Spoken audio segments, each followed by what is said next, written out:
Hi, on this channel, I've had the opportunity to talk to, I don't know, 100 Black women who have either lived abroad or taken a sabbatical to another country, who've gotten to spend a whole lot of time out of the United States. So I'm going to share with you my top 6 culture shocks for Black women abroad. Okay? We're going to talk about 6 things that have really shocked the women that I've gotten to talk to and the women inside of the audience who have gotten to hear those conversations about their lives in other countries. My name is Stephanie Perry. I'm a house sitter and the creator of House Sitter School. Welcome to this YouTube channel. Make sure that you subscribe to this channel if you're at all interested in house sitting or bopping around the world as a nomad or taking a career break or sabbatical while you're in a sound mind and sound body, or if you're interested in moving abroad altogether. Make sure that you hit the subscribe button and then turn on notifications, ring the little notification bell, so you'll be notified when I do post a new video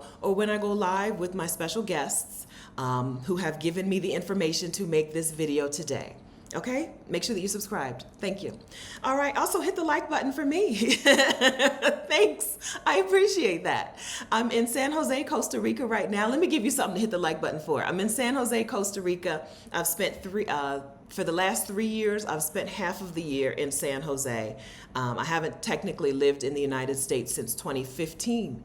I've been a full-time traveler since then. My little view of San Jose, Costa Rica is nothing special, but hit the like button for me, okay? I'm staying in a condo complex under construction. So my view isn't extra special, but you know, this is what Costa Rica looks like. It's a rainy-ish day, or it's like cloudy. Rainy season means every day is a rainy day, but it's a cloudy day. So let me talk to you about these 6 culture shocks that I've learned from Black women abroad, including my own self. And stick around to the end of this video because I'm going to point you to a resource that is going to show you how moving abroad or spending a significant time out of the United States is more possible for you and for your family than you may even know. Okay? All right, number 1 culture shock for Black women abroad is that the world does not hate Black women. So, listen, I hear this all the time. I believe that Black women, especially Black women from the United States, should spend significant time out of the United States. Let that pressure lift off of you. Let the stress, let the struggle, let the Black excellence pressures, let the racism pressures lift off of you and be able to exhale for some period of time, whether it's 3 months, 3 years, 30 years. I want all Black women to be able to move out of the United States for some period of time. And a thing that people always say is like, well, racism is everywhere, but anti-Blackness is everywhere, but misogynoir is everywhere. Girl, okay, listen to me when I tell you, white people in the United States are a different type of white people. I think they're some of the worst white people. They're some of the worst people. Okay? White people in the US and white people in Australia. I've been around the world, okay? I've been to 6 of the 7 continents. Like I just said, I haven't lived in the United States since 2015. I've been a full-time traveler since 2015. These people are different, okay? Your neighbors, your co-workers in the United States, they're a different type of people. When you go to other parts of the world, whether you're with white people or not, I'm in Costa Rica, there's white people here, there's a variety of people here in Costa Rica. When you go to other places, people mind their business. People don't don't see it as their main life's responsibility to police Black and brown people, right? People don't go out of their way to tell you what they think about something, right? Even if they don't like you, they don't say it. They don't go out of their way to make sure you know and everybody else knows. You really can breathe easier in other places. Some places, maybe they don't really like Black people all that much, but they're probably not gonna bother you. Some places, they don't really think about Black people at all, right? And when they see you, they don't have any opinion of you whatsoever. And that's pretty nice. It means you can be a human person living your life for that period of time. And you don't have to always prepare for every interaction with strangers. You don't have to always, in the US, we don't realize how much prep work Black women do to go about their daily lives and how stressful that is, how wearing that is on you. So Sure, like racism is everywhere. White supremacists reach, right? The reach of people saying the white is superior, right? That reach is worldwide. I've been to lots of places. I've been to the smallest, tiniest places, little tiny island on the Philippines, and the deodorant is a whitening deodorant. All right? I know, but I'm telling you, I feel so good in those places compared to the way I feel in the United States. I'm from Delaware. I lived in Wilmington, Delaware before I left on my first, what I thought was a 1-year sabbatical in 2015 that I haven't returned from. I lived in Wilmington, Delaware. And I lived in a place where I had to prepare myself to go to work, to deal with these people. I had to prepare myself to be out in the world to deal with these people. And that was in 2015, before white people got worse, okay? So I'm telling you, you can live in another part of the world, in another country, and you can just be a person and you can feel free. That is a big culture shock, even to women inside of my community. I've created an amazing community here on this channel and in the Exodus Summit larger group. And we talk about this all the time, but still when Black women get to experience it for themselves, they're always surprised, okay? It's always a shock. It's always a shock that you can go someplace, you can live your life, and you can be a person in the world and be treated like a person. So culture shock number 1, the world does not hate Black women like the United States hates Black women. Culture shock number 2, you can date in another country. Sometimes women think that going to another country means they have to give up on dating. People don't talk to me as much about this as they talk to Rashida about this. Rashida Dow is career break coach Rashida Dow. She's Rashida here on YouTube, and she's a little younger than me, and I think people talk to her about dating more than they talk to me about dating as a reason why they can't leave the US. But I have something to say about that. I have dated around the world, all right? I have been on Tinder and whatever around the world, and I'll tell you, if you can date in the US, you can date anywhere, right? Rashida said the other day, it's less about she was a guest on my channel, and she said it's less about who wants to date you, and it's more about who do you want to date. If you go to a place and you find those people attractive, or some of those people attractive, you can date there, okay? All right, thank you. All right, so 1 and 1A, the world does not hate Black women, and you can date wherever you go. Okay, the caveat to that, there are places, if you are LGBTQ, you need to do some extra Googles. You need to make sure that this is a place where it's safe to move about the world, okay? You need to make sure that the place that you're going to is safe for you, okay? That is a caveat. Number 2, shocking culture shock for Black women. I keep forgetting to turn this thing off. I thought I did. Shocking culture shock for Black women, number 2, is that American privilege is real, and you don't know how much of a privilege white people in the US are getting until you leave the US and see how people treat you just because you're an American with that American accent or that Canadian accent or that British accent, right? Once you realize how people switch up immediately and treat you differently when they hear your accent, you get a better idea of what it's like to be white inside of America, right? Being white in the US and getting that privilege is the closest we'll come to it is being an American outside of America. Being an American outside of the US means that people automatically are fine with you being there. It doesn't matter where it is. They're fine with you being there. They assume you have the money to be there. They don't look down on you, except for, some people just look down on Americans in general, but they don't look down on you in any particular way. So being a Black woman out of the United States is the first time that you get to see what white people are, a fraction of how white people are living inside of the United States. That privilege, she fine, she can do whatever she wants, right? They're Americans. They have American dollars. They can do whatever they want. That's a shock to some people. They're like, oh, now I see. So we talked to somebody not too long ago, and she was like, oh, now I see why white people don't want to give up this privilege, right? Because I've seen just a small taste of it by being an American out in the world. I've seen a small sliver of what it's like to be treated differently, to get the benefit of the doubt always. So that's why they're not trying to give it up, okay? Culture shock number 3 is that people around the world take their time. As I rush through this list, because this is a full work day for me, as a person who does not usually have full work days, because I told you I'm a house sitter, okay? But I'm doing some Exodus Summit planning this week and this month. So this is a full work day for me. So let me take a breath and slow down and tell you that around the world, people take their time. In the United States, we live with a real sense of urgency that is false and manufactured. Everything needed to be done right now is a myth, it's a lie, it's a trick of the enemy. And people around the world do not live their lives like that. They don't live their lives like anything is urgent. And it's a nice way to change your nervous system, right? It's a nice way to change the way that you move throughout the world. Seeing other people take their time, relax, show up when they show up, will help you not treat everything like it is a level 10 emergency. American people live their lives in fight or flight mode. Everything is urgent, everything is important, everything is a problem, a priority. And around the world, people are much better at prioritizing things and deciding what things need to be handled now and what can wait.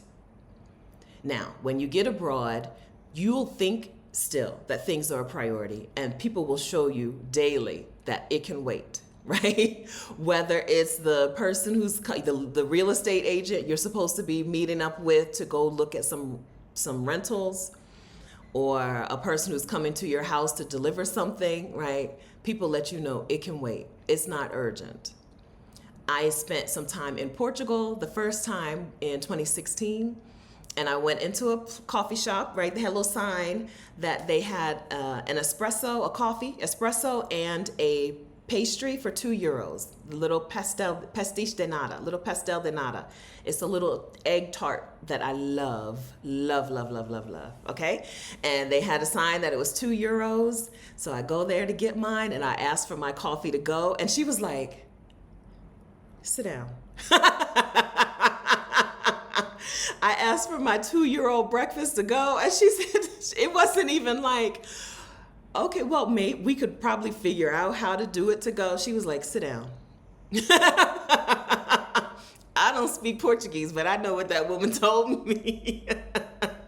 Sit down, drink your little espresso, eat your little pastel, the singular is pastel. Eat your little pastel and relax. You're not going to be walking down the street drinking your coffee and eating your little pastry. Sit down somewhere. In the rest of the world, nothing is urgent. In the United States, everything is urgent. This is a shock to you until you can relax into it, and then it's a pleasure. While you're still in the, everything is urgent mode, it's really hard to understand why people are not rushing. But once you understand that they have a better perspective on things, you'll join them. Okay? Number 3. So number 4, shocking culture shock for Black women is that people will be in community with you. Sometimes inside of my community, which is called Exodus Summit, Rashida and I run a community called Exodus Summit, which is 18,000 Black women who are planning to take significant time out of the United States. Sometimes in the Exodus Summit community, women think about moving abroad as though it means they're going to be alone. Okay? Because in the United States, again, listen, it all comes back to the way things are done in the United States.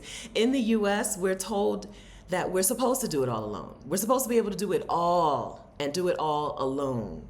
And people get celebrated and awarded and rewarded, like with words, not with anything else, like with empty words, for being alone, for doing things on their own, for carrying the load by themselves. But that's not how people operate in other places. And so if you go to a new country and you get in community with people, like your neighbors, like the people who you do things for them and they do things for you, right? When you get in community with people, you'll see the difference.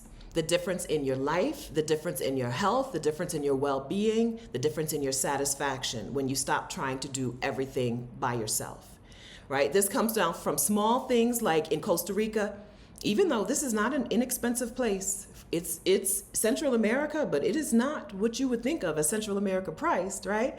But a housekeeper is really, really affordable.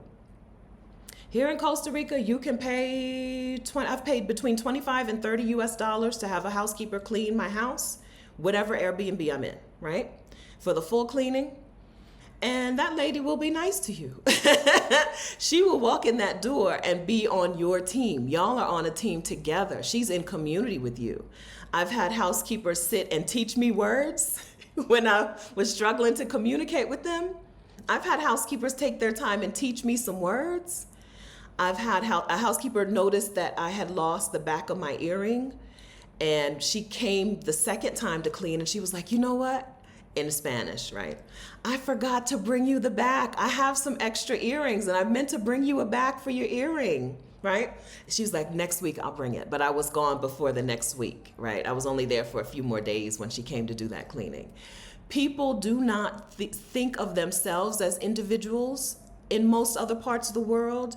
And they don't, as individuals, and people don't think of themselves as people who have to do it all. Right? And they don't celebrate the rugged individualist, right? Who was really just a slave owner, but whatever. They don't celebrate the rugged individualist. They celebrate the person in community with other people. And they will pull you into that. If you allow them, right? Learn a little bit of the language, live around the people who are from there. They will pull you in and you can be in community with other people. You don't just move abroad to get a better cost of living, but then stay isolated away from everyone else in your little gated condo communities, right? You don't just do that. You get in community with people. When you go to their country, you can be in community. There are some places where I think I would always be on my own. I really like Vietnam. I like the person that I am in Vietnam, but I'd never be able to speak or read Vietnamese, and I think and I just stand out. And I think that would mean that it would be really difficult to be in community with local people in Vietnam. I could be in community with other people who have moved there, other immigrants, other expats, other tourists. But I don't think I would be in community with local people like I am here in Costa Rica. There are places where people will just be in community with you. I'm convinced that Costa Rican people are the best people in the world, right? Costa Ricans, Filipinos, Fijians, right?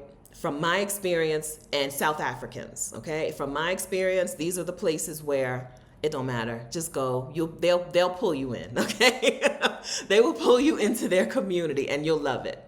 So you don't have to think of moving abroad as going out on your own and being by yourself all the time, okay? 4A, let's do a 4A to this one as well. Also, as I just told you, the Exodus Summit community as of today has 18,800 Black women who are primarily from the US, UK, and Canada, and they're all over the world. So even if you don't know any local people there, you can meet some Exodus Summit women wherever you go, all right? And then you're not gonna be by yourself. You're gonna be in community. Y'all wanna do some Golden Girls living? You can do that. Women inside of Exodus Summit right now, there are some women planning on their co-living situation, planning on how they're gonna move to X country and co-live, or they're going to bop around from country to country to country, 2, 3, 4 times a year and co-live. This is something that we do in that community. It's because we have embraced what we've learned in our travels around the world, that rugged individualist is a lie, okay? The rugged individualist was a slave owner who used other people's labor so that he could look like he was doing things on his own, okay? It's all a lie. It's all a lie. Okay.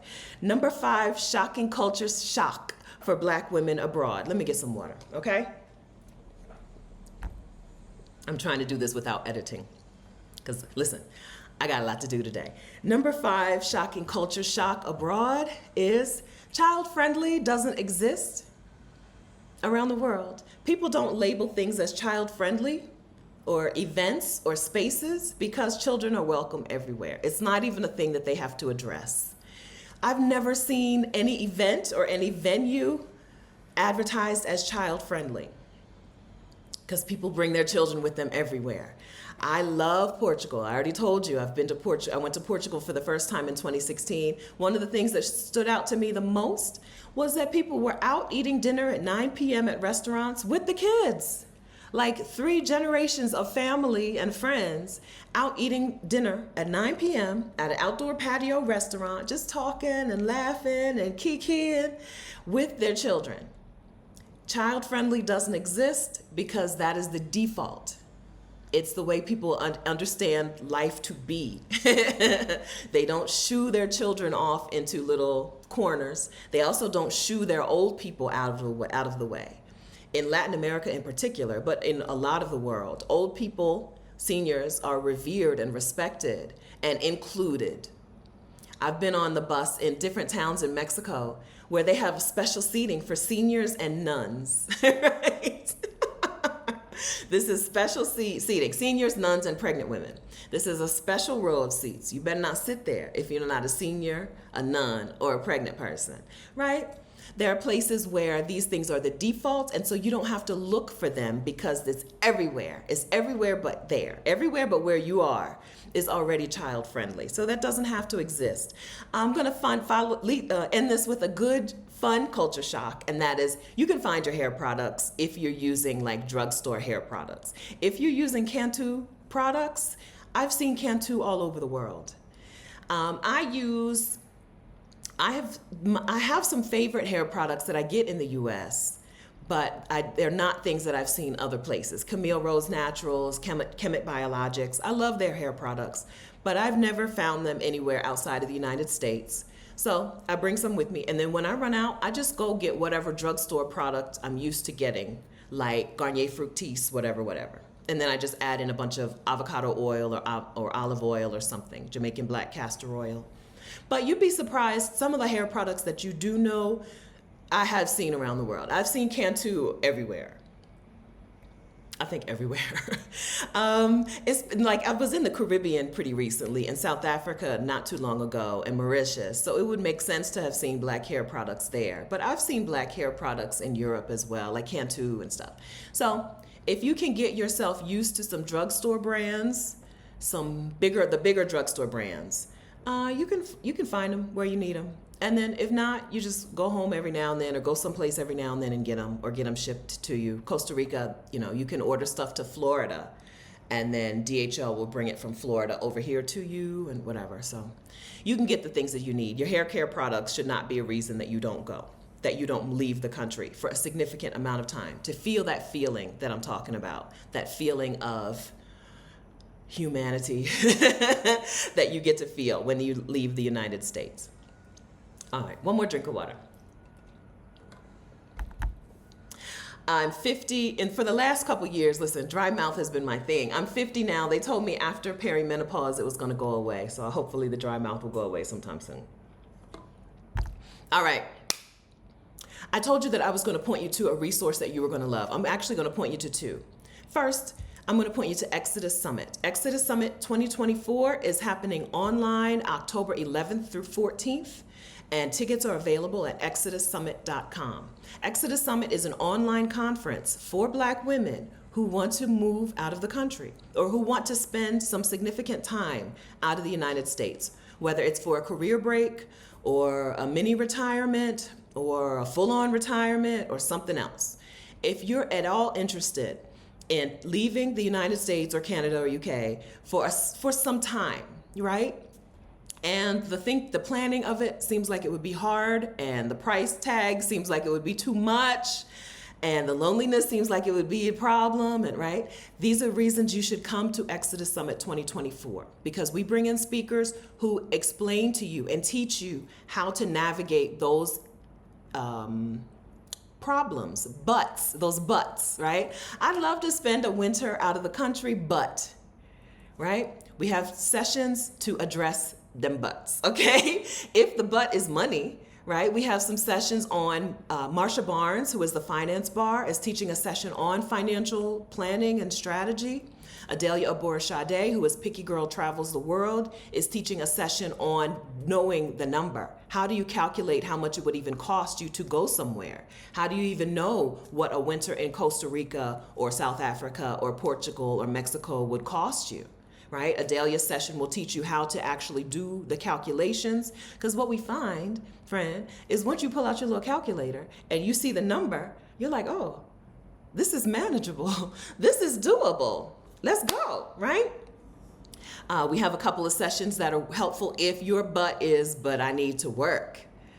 Either, could you take your job to a new country, right? How do you keep your job and leave the country? That's negotiation. And we have an HR executive coming in to teach you how to best position yourself to negotiate this with your employer. To negotiate with your employer either fully remote work or a leave of absence, which is a thing that some people inside of our community have had approved. I'm not losing my job. I'm taking a leave of absence for this many months, and then I come back to my job. If that would make your time out of the country happen so much faster and so much smoother, you should be at Exodus Summit 2024. And of course, the remote work queen, Libria Jones, is coming to teach you how to get a truly remote job. If what you need to be out and out quickly is a remote job, Libria's got you. Come to Exodus Summit 2024. She's doing a regular session on finding remote work, and then she's also going to do a bonus session for the All Access Pass holders after the summit's over, where you're going to work alongside her. It's a workshop where she's going to actually tell you, like, okay, now go to this site, right? Now type in these things. She's going to teach you how to use AI tools to supercharge your remote work search. Okay? So at Exodus Summit 2024, we're teaching you or showing you or teaching you how to address the things that you think are reasons you shouldn't go, like healthcare. Right? Healthcare is always at the top of American people's list, but girl, healthcare is better outside of the country. Healthcare is actually a reason to leave the United States, not a reason to stay in the United States and other countries. Healthcare for profit doesn't actually exist, right? Healthcare, I guess their healthcare systems probably generate enough money to keep themselves going, but they're not a wealth generating tool for a handful of shareholders like it is in the United States, right? Healthcare is accessible. I went to the Philippines. I contracted a disease called leishmaniasis. Don't Google it, it's really gross, okay? I contracted this disease. I went to the emergency room, was seen by a doctor, treated, given medications for 30-something, under $40. I think it was $36 or $38.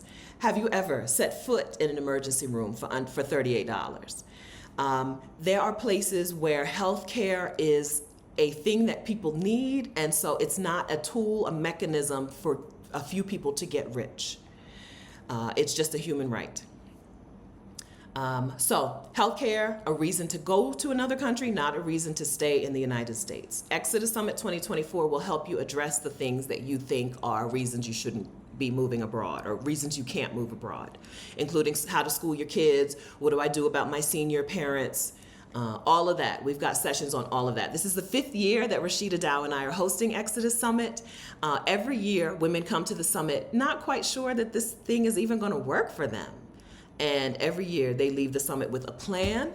And then a few months later, oh, baby, I live in Ghana now. I'm in South Africa. I'm in Barbados, right? The Caribbean. Lately, women are moving to the Caribbean like you wouldn't believe, right? Let Exodus Summit do that for you, okay? So that's the first resource. Second resource that I want to point you to is a quiz called Which Country Should I Move To? This quiz is just a starting place for you. If you have not really thought about where in the world would I like to be and how would I decide what my priorities are when I'm thinking of a place to move to? What questions should I even be asking to figure out where in the world I might want to reposition myself for a little while or for good? Take the What Country Should I Move To quiz. The link is exodussummit.com/quiz. exodussummit.com/quiz. Of course, the link is in the description of this video. Take that quiz and let it start you thinking about things, right? Let it start you asking yourself some questions about where in the world could I see myself, right? I've taken the quiz a couple of times. I got Mexico one time. Mexico City, Mexico, which is a place that I love. I've chosen San Jose, Costa Rica, but Mexico City is similar enough that I can understand why I got that result in the quiz. And the second time I got Johannesburg, South Africa, when I changed my answer to say it could be anywhere in the world, the second time I took it. I got Johannesburg, South Africa, and that fits because I really, really, really love Johannesburg. If I didn't need to be able to get back to my parents in Delaware, a little bit faster, Johannesburg might be one of the places that I was, spending a lot more time in. So take the quiz, see what answers it gives you, and then come to Exodus Summit 2024 and get some ideas for ways that you could make this your reality. Please, friend, I'm asking you nicely, okay? All right, so I've talked to you about the culture shocks. I've pointed you to a couple of resources. If you've taken the Which Country Should I Move To quiz, feel free to share your results in the chat of this, in the comments of this video. And then please hit the like button, okay? Put my twists in and I dyed my roots. Hit the like button for me. And then for someone else, please hit the share button. Hit the share button and share this video with a Black woman you know who might like to hear about what life could be like for her outside of her country. Okay? Thank you very much for watching. I'll see you next time, and I'll see you in Exodus Summit, which is coming very soon. Okay? I'll see you over there. Bye.